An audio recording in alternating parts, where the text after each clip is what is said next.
Station, where our veterans' voices are heard. MBR Talk.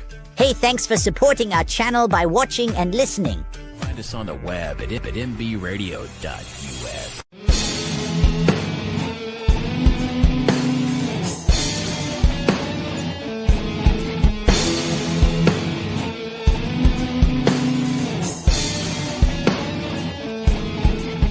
Hi, my name is Daryl, and I'm a veteran.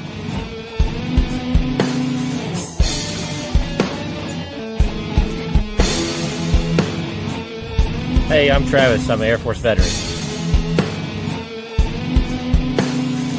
Hey, my name's Jonathan, and I'm a veteran.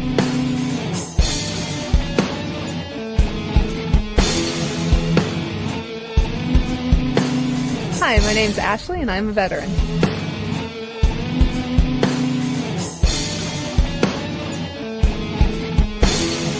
My name is Chad, and I'm a veteran.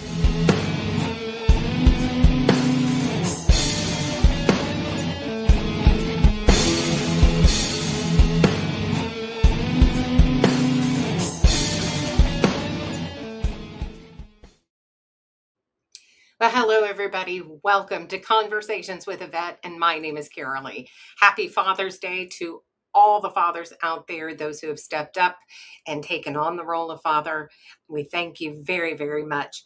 I have a wonderful guest who's waiting in the wings, but before we get to my guest tonight, I'd like to read a letter from his son, and so here is a little backstory. I was raised by a single bachelor, a man that was an Army Ranger and a Special Forces Green Beret. So in simple terms, I was raised by a gangster. When he was in a war zone, I stayed with some really good, normal families. But when he was home, he didn't want to spend a second away from me. I was his boy, and I was his world. I looked at my dad like he was a superhero. I hope my son looks at me the same way. Of course, there were some dark times. Nobody's perfect. When you go from getting into gunfights, getting blown up and killing bad guys one week to the next week, coming back to a normal society and a little boy you haven't seen in 8 months, I can't imagine anyone handling everything perfectly. That's an experience I'd say very few men can relate to. I wouldn't trade the crazy, fun, hard, and unique childhood I had with my dad for anything. My dad was my hero. He adored me, and I adored him. If the little me back then could see the man I've become, I know he would be proud. A lot of who I am came from both the good times and the dark times with my old man. Being raised by a warrior isn't for most, but it was right for me. If you saw my dad running at the track or on the road somewhere and his little boy out there running too, for the most part, it wasn't punishment. It was just a son wanting to be like his dad. A chimp following a gorilla. I was blessed with an amazing family and people in my life that really love and care about me. And today, it's about the old man. I wouldn't change a thing. Love you, Dad. Happy Father's Day. And with that, I would like you to please help me welcome Lee Deckelman to the stage. Thanks for having me back on. I appreciate it. It's wonderful to see you again. You're looking good. Yeah, you look great too. Thank you. Got the messy. Like I said, I've been in bed for 2 days with the stomach flu, so I appreciate you saying that. The camera must filter out the way I feel. It usually does, right? That's not a bad thing. Yeah.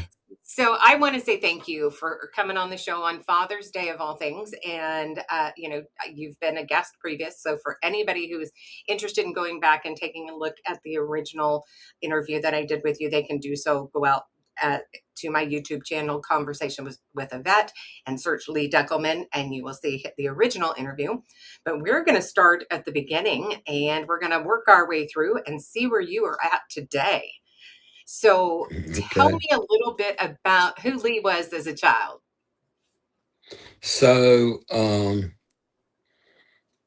was born in 1966 at Sinai Hospital in Baltimore, Maryland. And the way that happened was my mother was from Tennessee, and she went up to Baltimore to stay with her brother who was in the Army. and stationed up there in Maryland, and met my father. And so when I was born, I was 2.5 months premature. My mother had RH blood, RH negative, and my father was O positive. So prior to 1968, if you had that combination, you pretty much didn't survive.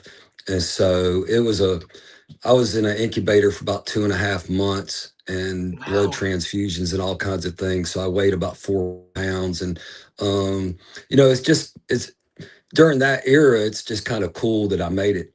And so it was a fight from the beginning for me. So, I went to foster care. My mother got really sick as a result of that, postpartum, and she got mentally unwell after having me.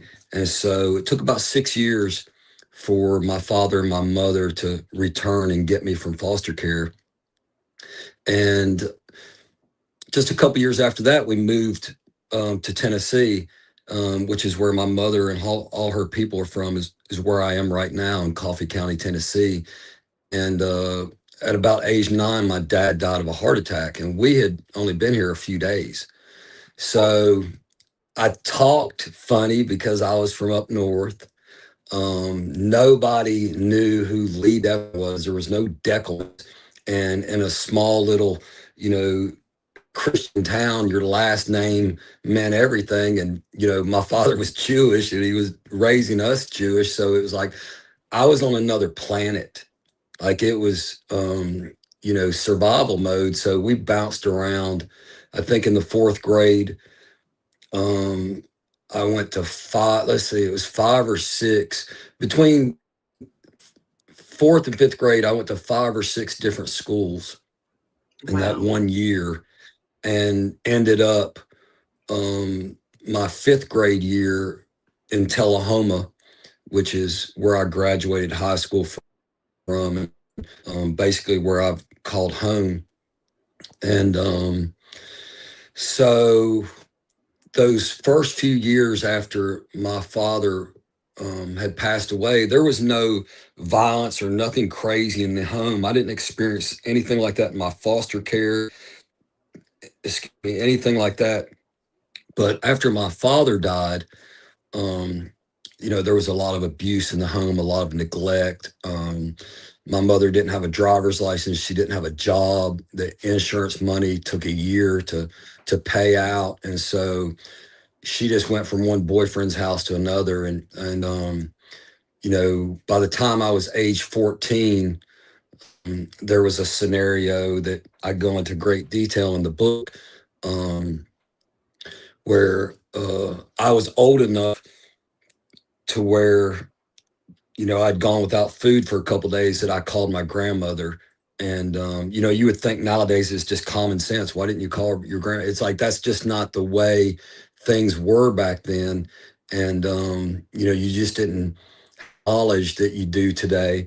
And so I broke down and called my grandmother, and she came over and brought a bag full of groceries. And during that time, my mother showed back up, and they got into this big argument.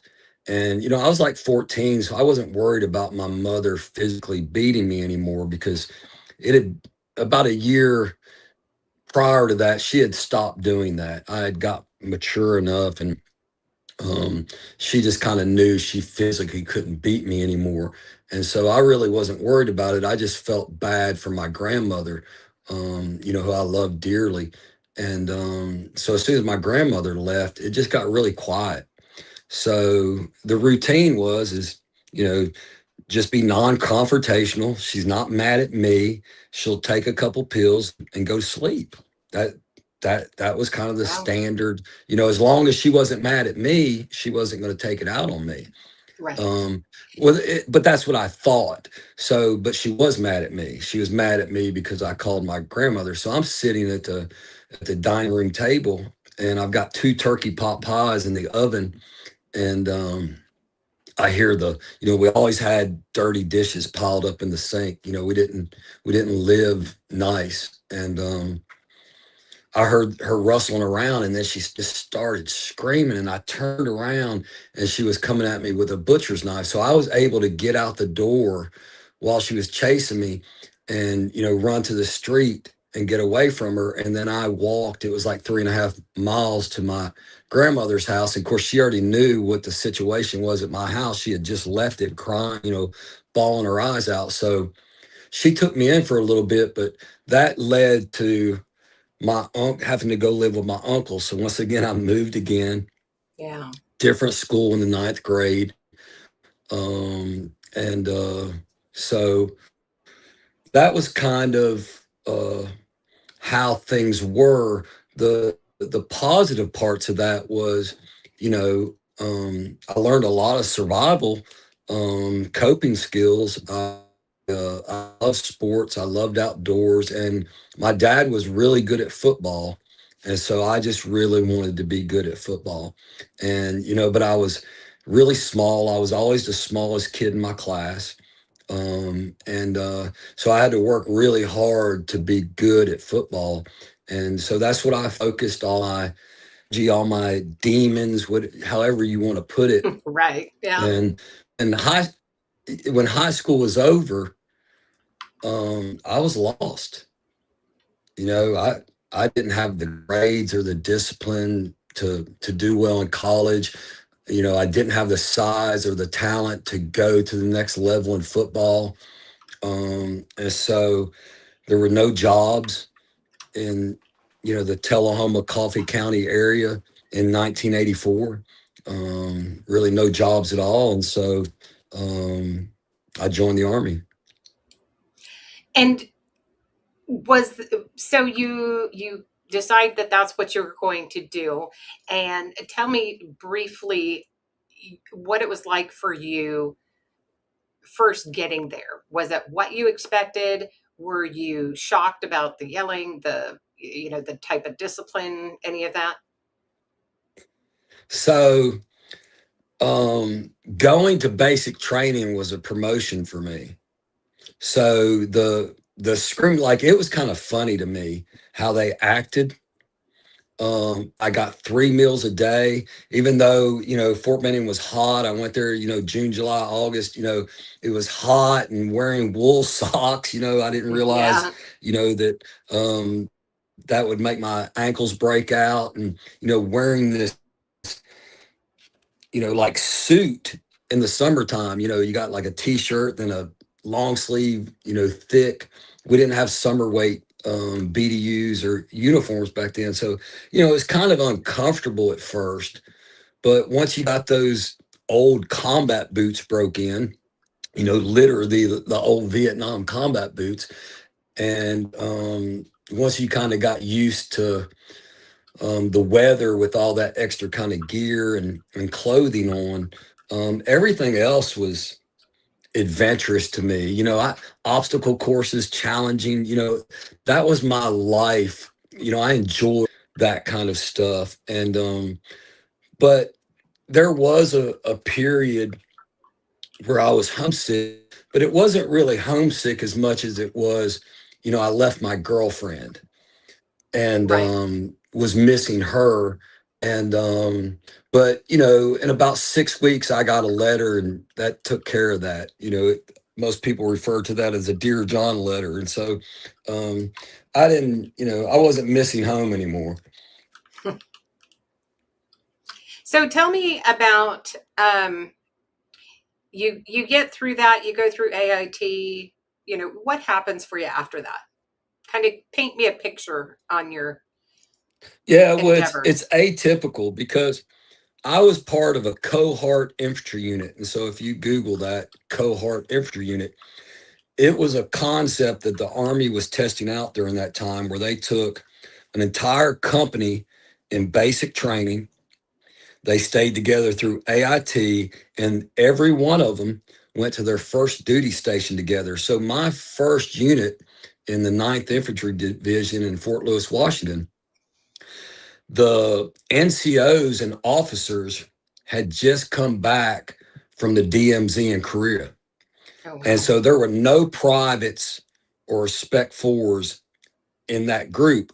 we filled those ranks as a company. So when I first got to Fort Lewis, Washington, we did a 13-week, forget what they call it. It was like a workup, but we went to the field every week for 13 weeks. So we would march out to the training area with all of our stuff, and then we would march back in that Friday morning, spend all Friday, clean our weapon gear, whatever, get off whenever we were done. And when we would do the same thing on Monday. So, it was tough. Like I was like, holy cow, man, this infantry stuff is hard.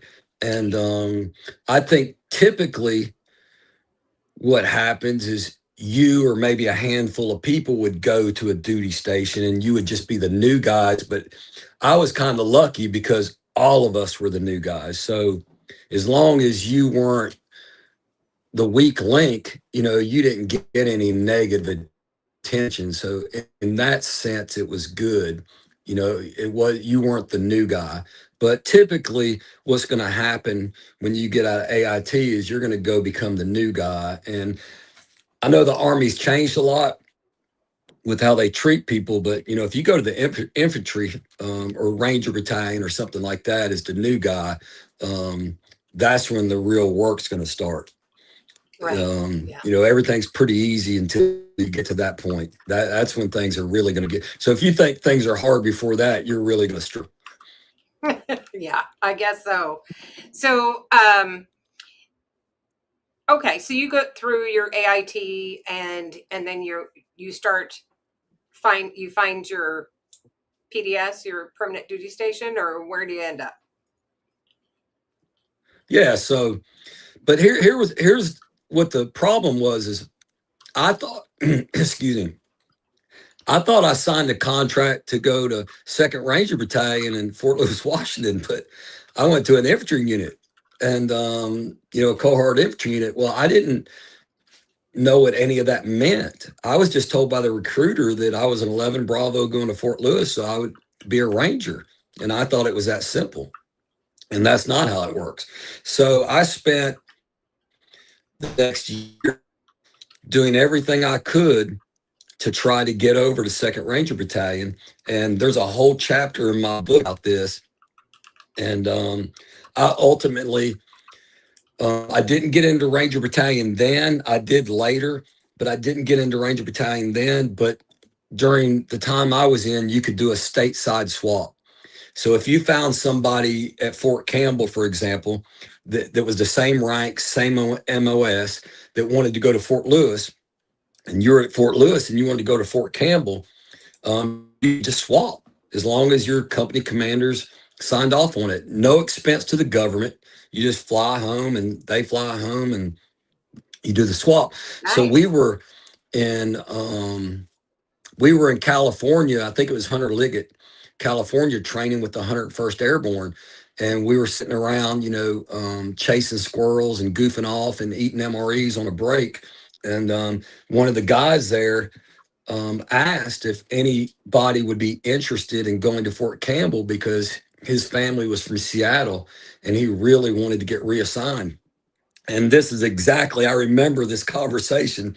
This is exactly what I said. I said, does Ranger slots? And he said, oh, yes. And I said, I'll do it. That was it. And that's what we did. So I went to Fort Campbell. You had to be in the Scouts to get a Ranger slot. So as soon as I got to Fort Campbell, I tried out for Scouts, made it in the Scouts. And next month, I had to be an E4 to go to Ranger school. I think you could be an E3 from Ranger Battalion, but from any other unit, I think you had to be an E4. But regardless, next month I made E4 and went to Ranger school.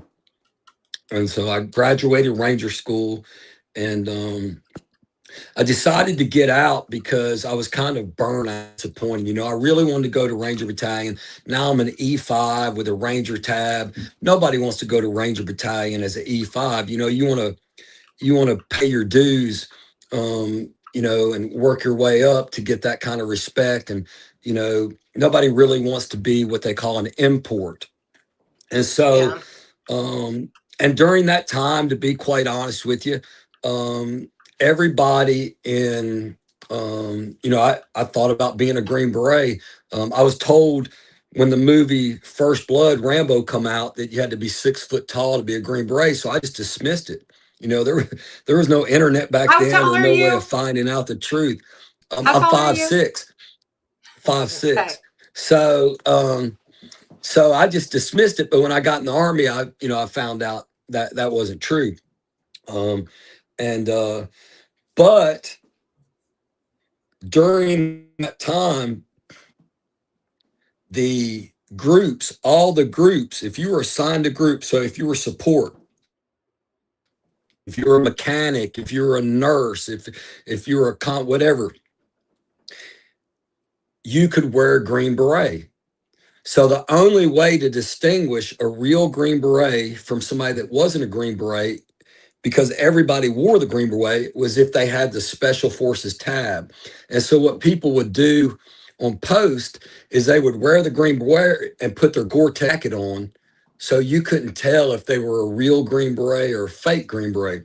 So I'm literally going into the PX at Fort Campbell, the old PX, and as I'm getting ready to go in, a pregnant female with her Gore-Tex jacket, bulged out because she was pregnant, and a Green Beret come walking out. And I had like 6 months left in the Army, and I was like, I'm out, man.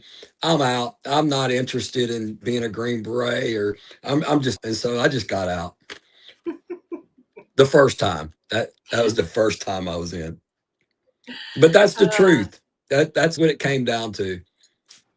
that's nuts. That is absolutely nuts. Yeah, they So, changed it a couple years later back. It was nuts that they did that, but that's what they did. But it was nuts that they took the black beret from the Rangers and made it a tan beret. One general had a problem with the Rangers, decided to do that, and then that changed history. So wow. everybody's cool with it now, but it wasn't very cool when it happened. So tell me about now you had been deployed overseas. So tell me about where you went and what that was like for you after, of course, growing up and living in the US. So like deploying overseas, like well, I didn't deploy overseas in my first enlistment. Hmm. So my first deployment overseas was Desert Storm, when I got reactivated for Desert Storm. And then I decided to just go back in the Army and went to 1st Ranger Battalion, and we would go overseas then. So my first overseas deployment was 8 months during Desert Shield, which became Desert Storm. And so when you first get there and you get off the plane, were you shocked about the terrain and the weather and any of that? Or did you guys train for that while you were here in the States? No, so most units, active duty units, have a real good train up, and they have a good idea what to expect. I got activated with a National Guard unit, so we basically just did some basic weapons qualification stuff, and no training at all, and Wow. just some individual training, and got on a plane and flew over there with no real idea even what our mission was going to be. So if you haven't been to combat, the first time you go, it's just all these unknowns. So, most people are type A, and you're filling all these blanks, and it's just, there's a lot of unknowns. So you just try to stay calm, and just try to not get too stressed out. And, luckily, if you're in a unit where you can trust your leadership, which I wasn't. So, when we first got there, the first thing I noticed was just how hot it was. Like when we came off the aircraft, I thought, man, the engines of that aircraft are just burning us up. But the further we got away from it, the temperature didn't change. And I was like, oh shit, that's not the engine from the aircraft. That's Wow. just the air and the wind blowing. And so, it takes weeks to climatize to that. And so that was the first few weeks for us. Was we were in Daharan in what they call Tent City. It was just on the end of the runway. And so 24 hours a day, the jets were taking off landing 24 hours a day. We were right at the end of the runway with no mission in these tents, no air condition, no fans, no anything. And so we were just climatizing just like animals.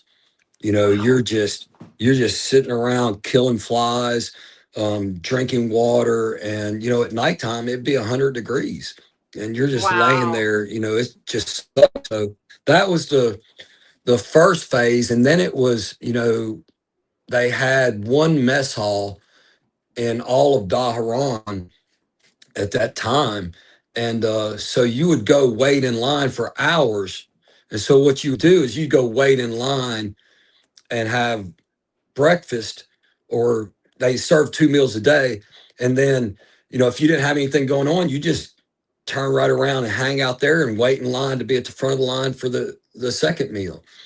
So it was really just, kind of animalistic. Just, it was all about staying in the shade, trying to stay hydrated, climatizing, and just focused on eating.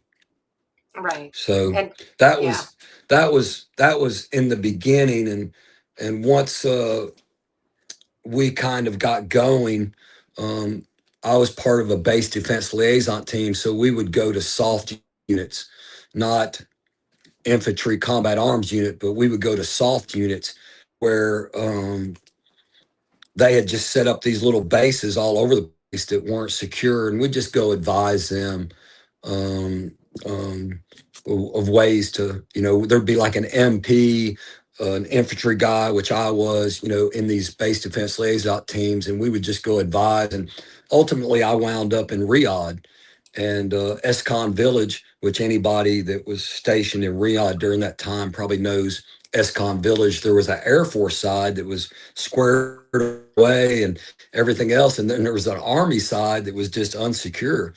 And so General Fricks, he was a 1-star at the time, um, had put down that he wanted a base defense liaison team. So the colonel I was working for, since I was already Ranger qualified, I was like the only Ranger qualified guy that, that I saw the whole time I was down there. So he just tasked me with that, gave me a field promotion to E6. So I would be the highest ranking guy working on it. And I put together a base defense plan and briefed General Fricks, and he goes, let's do it. And that's what we did Nice. until, about 6 weeks later, the war was over. So then we all went back to Kobar Towers, which would be the later a site for a terrorist attack. But back then it was just this kind of little city of living spaces that were abandoned. Nobody lived in. And so we went back to Kobar Towers and just waited for a flight home. Nice. Oh, and I can't talk about that without talking about this. The highest ranking person to die during Desert Storm was Lieutenant Colonel Joe Hancock, and that was our commander. So that was how bad this unit was. He killed himself. Oh, goodness gracious. That's Yeah. never good. And I don't mean that to sound disrespectful, but our commander, a lieutenant colonel, before the war even started, took his own life. So, I'm it sorry to was hear it that. was a National Guard unit, and it was Do just you know total out of what chaos. state? Do you know out of what state they were out of? Tennessee, yeah. Yeah, it was the Oh, they were 130th here out of. Rayok. Okay. Yeah, it was 130th Rayok out of Smyrna, Tennessee. That's sad. I don't know if that unit still exists. And there were some great people in that unit, Captain Chuck Thomas, who went on to become, like a major at the Sheriff's Murfreesboro. And there was a few other great people in that unit, but the top leadership was rubbish. Well, I hate Yeah. that for you, but I'm glad you're here with us today to be able to tell your story. So, okay, so you were there, and then you got to come back stateside after, or did you just stay Yeah, for a yeah. second? So came home after 8 months. I had just got married before I left. And I told my wife, I was like, if they're just gonna activate me if that's the new thing, I want to be in a unit, a warfighting unit. So I joined the 20th Special Forces Group, the Wow. Green Beret Guard unit in Decatur, Alabama. Wow. Yeah, And and how difficult was that to get on board with? it wasn't it wasn't hard to get in the unit. I think it's a little harder now. I think they have a selection process now to just get in the unit. Um, I don't know if it was because I was Ranger qualified or because I was a Desert Storm veteran, but for whatever reason, it wasn't hard to get in the unit. But then you had to compete for a selection slot, for SFAS. The first stage of becoming a Green Beret is, a 21-day selection course at Camp McCall at Fort Bragg. And so you do a train up. So every month you go for, it was like 2.5 days, really, not 2 days, but you would go on Friday night and leave on Sunday evening. And all you would do is train for selection if you weren't a Green Beret. The Green Berets did their separate training, their team training, and then what they called the NQPs, the non-qualified personnel, would do their training. And so I got some really good training when I went to selection. I did so well during selection that one of the guys, when we come back from the events, you have team events, and they're kind of, it's a leadership challenge, these team events. So say today, I get picked to be the leader, and my task is to do this, apparatus, move this apparatus from here to there. Let's say it's 10 clicks, or 5 clicks or whatever. I'm getting evaluated on how I manage my team, putting this apparatus together, getting it down the road, and you're doing it at the same time all these other teams are doing. So you can look around and see how you're doing, right? If like 2 or 3 teams have already moved out with their apparatus and you're still halfway done with yours, you can figure you're probably not doing too good. Or if you're halfway down the road and your apparatus falls apart and you get passed by everybody, figuring I'm not doing too good. But other than that, you don't get any kind of feedback. You don't have any watches. You take all your instructions from a chalkboard. And so there's no encouragement, there's no corrections, there's no anything. So it's on you. So after I had already been graded on mine and we were towards the end of team week, one of the guys was asking me questions because he thought I had been recycled because I was so knowledgeable about the apparatuses and how to put them together because of the training I had got at 20th Special Forces Group, that he thought I had already been through the course and was Right. asking me advice about something. I was like, no, I wasn't. He said, they called it a 21-day non-select. And I was like, no, this is my first time going through, brother. Nice. So how many tours overseas while you were in the military did you serve? I went, so I flew over to Desert Storm, because when I flew over to Desert Storm, within the first month or two, I got a Red Cross letter that my mother had killed herself. And so I had to fly home, but I didn't have any information on how she had died. So once I got home, I found out that, she had remarried, this big abusive alcoholic, and he would beat her. And this had gone on, and there's a lot of this in the book. I was 17 years old and ran him off with a shotgun because of it and stuff like that. So there was a lot of violence. I grew up around a lot of violence and around a lot of mean people. And so she finally just went to a pawn shop and got a pistol and shot him and killed him and then killed herself. So I came home, and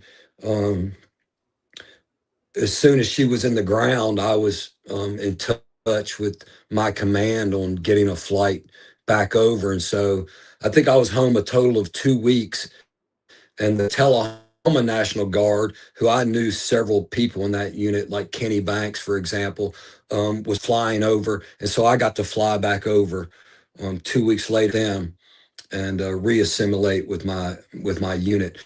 Other than that, other than that, I didn't have any combat deployments with the military, but I did have overseas deployment with Ranger Battalion, like Cobra Gold 95, where the American Rangers trained with the Thai Rangers, and that was really interesting deployment. But all my other combat rotations and tours were working for the government through contracting companies. Yeah, and so So, that's like for actually, I wanted example, to get into that actually, is, you were a security contractor and, well, the first, oh, I'm sorry. oh, no, you're good. Go ahead. The first contract I was on as an original triple canopy member, we were GS-15s. So we had CAC cards, GS-15s. We were officially, you know, I guess it was DOD. Yeah, DOD.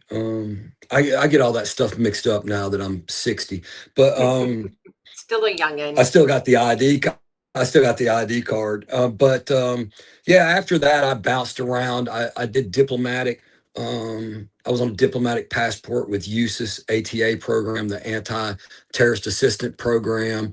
And I'm just going to run through it, and we can back Yeah, up yeah. and break those down. And then I bounced around to like EOD corporate, SOC, Blackwater, Tiger Swan, Olive Group. So in the contracting world, contracts can end in 1 month or 1 year or 3 years. You do a lot of bouncing around, and you just change a lot of cheap t-shirts, but it's still the same type of work, usually with a lot of the same guys. And so I cut my teeth in that world after being an air marshal. So when I got medically retired from the Army, um, I went to work as a 911 paramedic because I was a special forces medic, and that was the only qualification that I had at the time. And so it was just an easy transition. So the next day after I got out of the Army, I was working in Rutherford County, Murfreesboro, Tennessee, as a 911 paramedic. And I did that until a buddy of mine talked me into joining the Air Marshals, after 9/11. And I did that for a couple years, and then I took that initial contract. I was a contract with Triple Canopy, which was to highlight everything that I learned in the military, prepared me for that, and I'm so thankful because I was in Ramadi, Iraq in 2004, 2005 with Triple Canopy, and it was real, you know, Yeah. the fighting there, and it was real. Now, I had the opportunity to speak not only to yourself, but to interview also a couple of your teammates as well that were doing the same kind of thing. And, Yeah, Elvis, you know, the stories Elvis and that, Tadpole. yes, yes. And so, I mean, and just getting to know them on the show here, and reading their books, etc., as well as yours, it's really a great insight into the type of personalities that you get introduced to. And like you said, you're all A-type personalities, right? So Yeah, were there yeah. times that you felt like you were button heads because you're all very strong-minded individuals? That happens once the leadership weakens, that happens. But no, that didn't happen. Our team was Team Miami, and that didn't happen. Nice. It was there. That was a team of professionals. The selection process to get on that team was something else. It was Triple Canopy was organized and ran by former Delta Force operators, and that's how they handled their business. And if you were in those first groups going over there, you didn't get sent over there unless it was somebody they would go to war with. And so the standards, it was a tier 1 standard. So the guys in 2004 that were part of Team Miami, no, there wasn't any headbutting. Everybody worked hard to be a good teammate, and that's the way it works in that environment. If you have, if you have to be pushed, you go home. You want the kind of guys that you have to kind of rein in, try to slow them down. You don't, if you've got to motivate somebody to do their job, and I'll give you an example, and I'm not going to give you high speed examples. Like, you're in charge of a vehicle. Well, before you go to bed at night, before that next day mission, you should check the air pressures. You should make sure the spare or both spares aren't flat. You should make make sure the jack didn't leak hydraulic fluid, and when you pull it out, it's not going to work. You should make sure all the windshields are clean. So you see where I'm going with that? Yep. The fuel's topped off, everything. So you have to be a professional. You have to take pride in your job. It's not, and I'm going to say this, and it may make people, but it's not the Navy SEAL approach where it's like you just work out in the gym, you look good, you put on a bunch of cool stuff, and you just run into battle. It's not that. It's the meticulous preparation. It's the little things that aren't cool that you do so that you don't get caught with your pants down. And if you do get into trouble and things don't work out, you did everything you could to mitigate it. And you can know from a leadership standpoint that you did everything you could to mitigate whatever happened in that scenario. And so it was the highlight of my life. That was that was a very special time with a very special group. Now, most of all the other teams or anything I was on, yeah, there was butting heads, and the certain groups from this military group and this, yeah, there was all that, unfortunately. But I think when people are dying every day, people don't think like that. But when the killing stops and the attack stops and everything slows down, people want to get some, right? And there's nothing to get, and so they start getting each other. And so I've seen that on multiple levels. And I went overseas to Iraq and Afghanistan from '04 to '05, all the way to 12 between Afghanistan, and I stopped deploying over there in 12. And I saw what ISIS did. I was living in a hotel in downtown Iraq. I wasn't on a base, and I saw what ISIS did. And so yeah, yeah. And I saw the deterioration of the contractor too. The contractors in the beginning, when I started in '04, we went on patrols with 2 4 Marines during the first Battle of Ramadi as contractors. We were one team. It was Team America. By '05, '06, that started deteriorating. By '08, the military hated contractors, and it just kept getting worse and worse. And by 2012, contractors hated contractors, and they were, fighting amongst themselves. So yeah, it was awful. It was really disappointing, but '04 wasn't. Yeah. So tell me about, so you've mentioned it a couple times, and I'm going to show this now. You wrote a book, and it is called Internal Volume, and it's about your time, Yeah. basically your life story. Now, when we talked last, you talked about how you have this internal volume.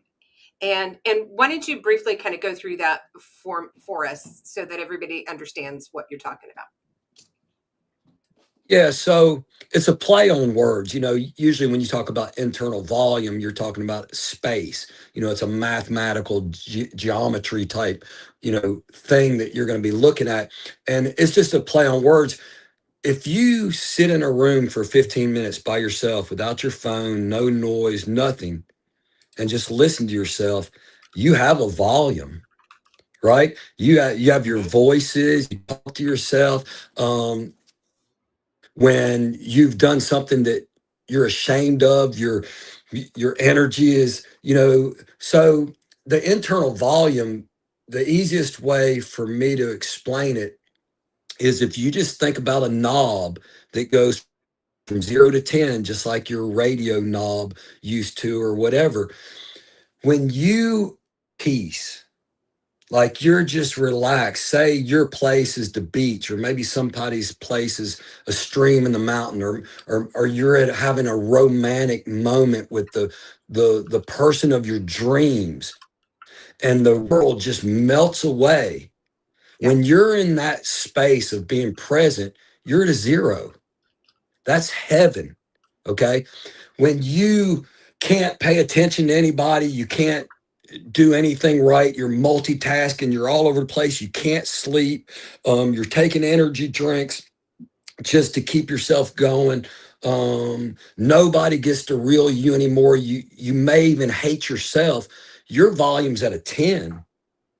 You're not living right. You're not living right. You're faking it. You're doing all these other things.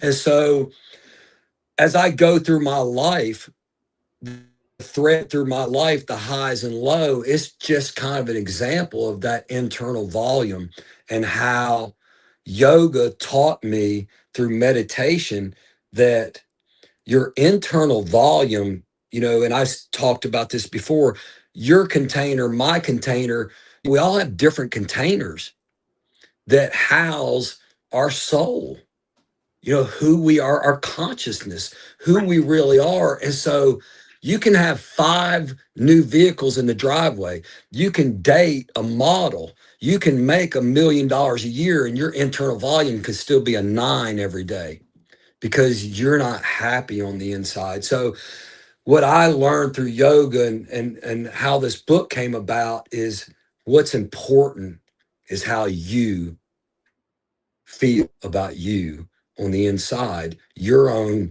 internal volume. And the only way to really know that is to stop worrying about everybody else, stop being the victim and blaming everybody else, to look in the mirror, to take accountability, and just focus on you. And that's what I've been doing, for the last several years. And, with my past, if you read my book, getting over what I've been through in my life is not easy. And rewiring the way I think through neuroplasticity, which this is a great book. If you want to learn something about that, the source from Dr. Schwartz, but rewiring those neural pathways through what you do and what you think about. So if you watch dark movies and serial killer shows and whatever, and you kind of, it's interesting to you, well, you're feeding the darkness in you, whether you realize that or not. So what you do every day and what you think about is who you are, and you can change that.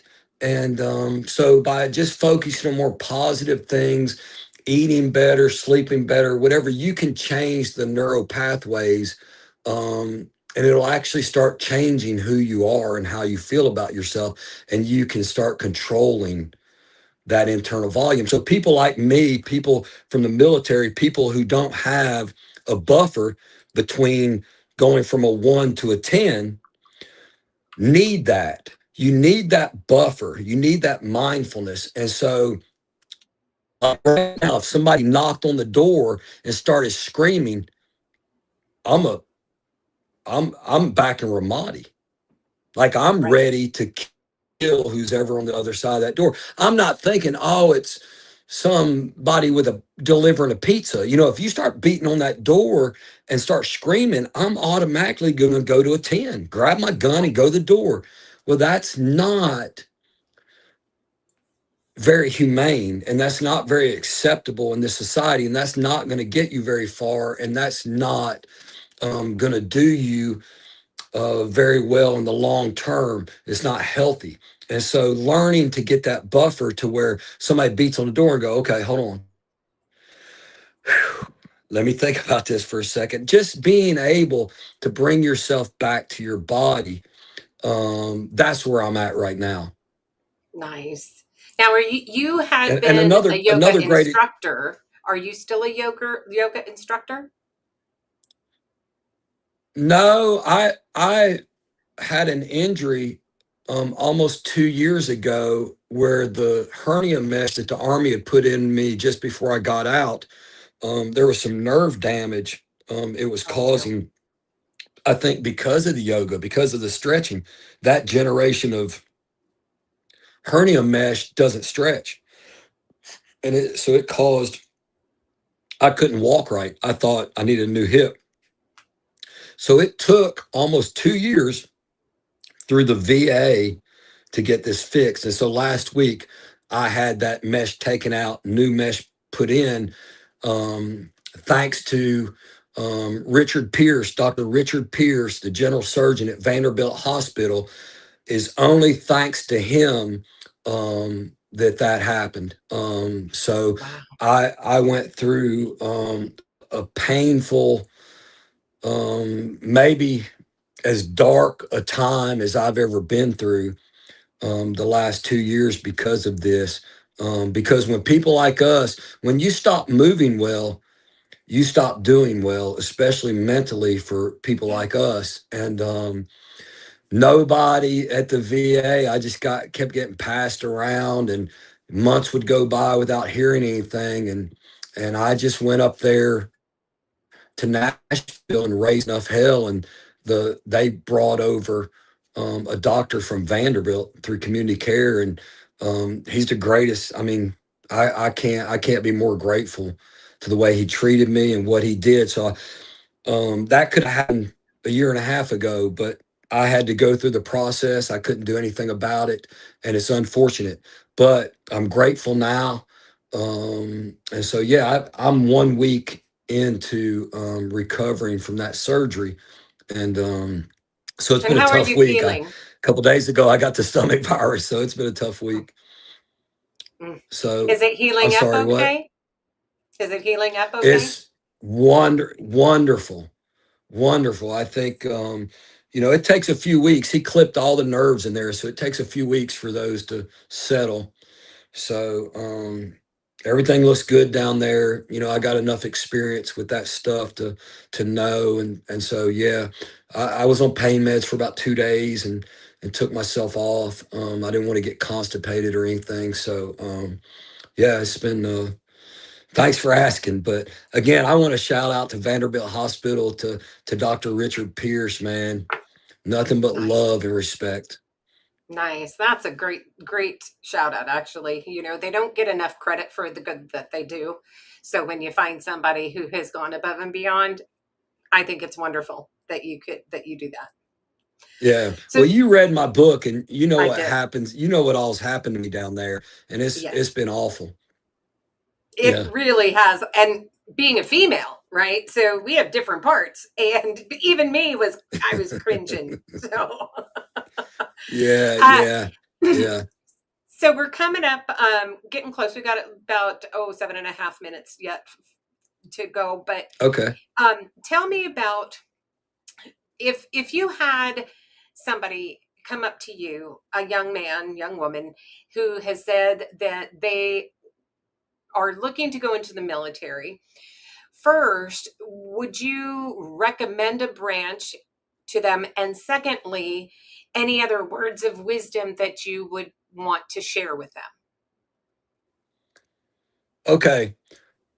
If I was going to recommend a branch, I think the best branch of the military is the Air Force.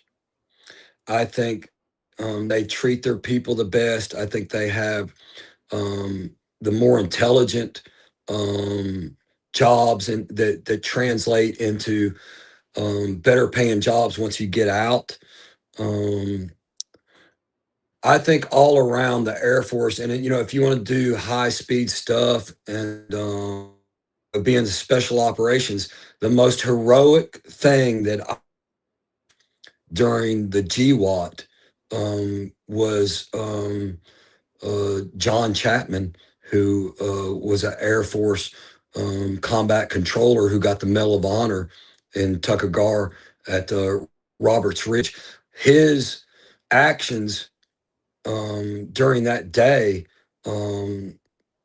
rival any body that I've ever heard of for the Medal of Honor. And that was in the Air Force, and the Air Force PJs, which is another branch of the Air Force operation, is it's no joke. So those are two very special organizations within the Air Force, where if you really want to go be at the tip of the spear, those guys work with the tier 1 units. They're attached to SEAL Team 6, to Delta Force. You want to go work at the tip of the spear and carry your weight and be a real part of the team and have a real future or a real career. I think that's probably, knowing what I know now, the best place to do that. The SEALs have come under a lot of scrutiny during GWAT because of criminal activity. Even Delta Force is not immune to that. With if you look at the book, the Fort Bragg cartel. So there's been some ethical, the moral compass in those organizations has been broken to an extent. To what extent, I don't know. But there's certainly some criminal activities that have been going on in those organizations, and I just can't recommend them anymore. That being said, if you want to go kick doors and do the coolest stuff that, just like Delta does, just like SEAL Team 6 does, and they're good as anybody, that's Ranger Battalion. And Ranger Battalion, to my knowledge, was at the tip of the spear during the entire GWAT, and they didn't get caught up in a lot of that questionable behavior overseas. Right. So, But I would also warn them that if you join the military, what the military's job is has nothing to do with what you want or what your family wants or what you need. You're a tool, and yeah. that doesn't they don't say that in their advertisement because nobody would join, but you're a tool. You're an extension of the military. You're a tool that's going to be used in war for an objective. And so, if you don't want to be that, I recommend a trade. That's what I would tell anybody. If I could go back and talk to the 18-year-old Lee Deckelman, my son's an arborist now. He was in Ranger Battalion, got out, and became an arborist. And I would go back and tell my 18-year-old self, work for yourself. Learn how to frame a house. Learn how to plumb or do electricity. Work with your hands. Become an arborist. Work on your terms. Live your life more on your terms. And that's what I would tell myself, looking back now at, and when you look back on GWAT, what we did in Iraq and Afghanistan, it was like, well, what was that for? Nothing's changed. So yeah, it's hard for me to, and a lot of your audience may not be happy with that, but it's hard for me to recommend somebody first not look at a trade. And I don't recommend college. I think that's just a business model to, you're stupid if you don't go to college. I think nowadays you might be stupid if you do go to college, unless you're going to specialize, unless you're going to be a doctor or a lawyer or an engineer, unless you're going to specialize. If you're going to college just to get a degree, a smart move. Go get a trade. And, if that doesn't suit you, if you're just die hard, want to go serve, then yeah, go serve. You can do that proudly. But I can't recommend the SEALs or a unit like Delta Force with the cloud that they have over their head right now. But I can highly recommend the Air Force Ranger Battalion. Excellent. Yeah. So we're going to go ahead and wrap up, but I do want to say to everybody who's out there, if you are interested in, let's put this on the stage here. If you're interested at all in picking up Lee's book, Internal Volume, where a monster and mindfulness become one, you can go right out there to Amazon. And it's a great read. It is true to Lee Deckelman. It's very raw. It is very real. And we want to make sure to support the veterans that are out here putting their stories out there for anybody to read. But we want to also thank them for doing that as well, because it's not always easy to get stories from veterans about their time in the military. And so Lee, I want to say thank you very, very much. Can I add something real quick? Please. Just a couple things. First of all, I want to say the premise of the book is you can be born and come into this world below average, into a world that doesn't want you. And if you work hard enough, you can have an above average life. And that's what I hope my story reflects. And I want to shout out to Tunnels to Tower. I donate to them. What they're doing for veterans is second to none. I want to shout out to SAL, Special Operations Wounded Warrior Program. What they do for Special Operations Wounded Warriors every year with their hog hunt is amazing. If you want to donate to them, and I just want to shout out to the 2-4 and 2-5 Marines that I served alongside in Ramadi with in 2004 during the first Battle of Ramadi and the second Battle of Ramadi. And I just want to thank you again for having me on. And I'm very grateful to still be here and be able to share my story. And I think it's important that we share our stories and that we tell the truth and not try to, lead with our ego and kind of make up stuff, but really tell the truth about what things are like. Yeah. Well, so thank you very much. So much. Yeah, it means the world that you come on, and I'm glad that you're doing well and you're on the mend. And I want to say, Lee, if you want to hold tight for me, for everybody else who's watching this, happy Father's Day to all the guys out there that are fathers and those who have stepped into the role and just taken it upon themselves to raise children. Again, thank you all very much for being here. Join me again next week, 6 p.m. Central Time. And everybody have a wonderful rest of your week. Ladies and gentlemen, thank you for tuning in to Military Broadcast Radio. As we wrap up today's show, we want to remind you that the podcast of today's episode will be available right after we go off the air. So if you missed any part of the show or want to listen again, be sure to check it out.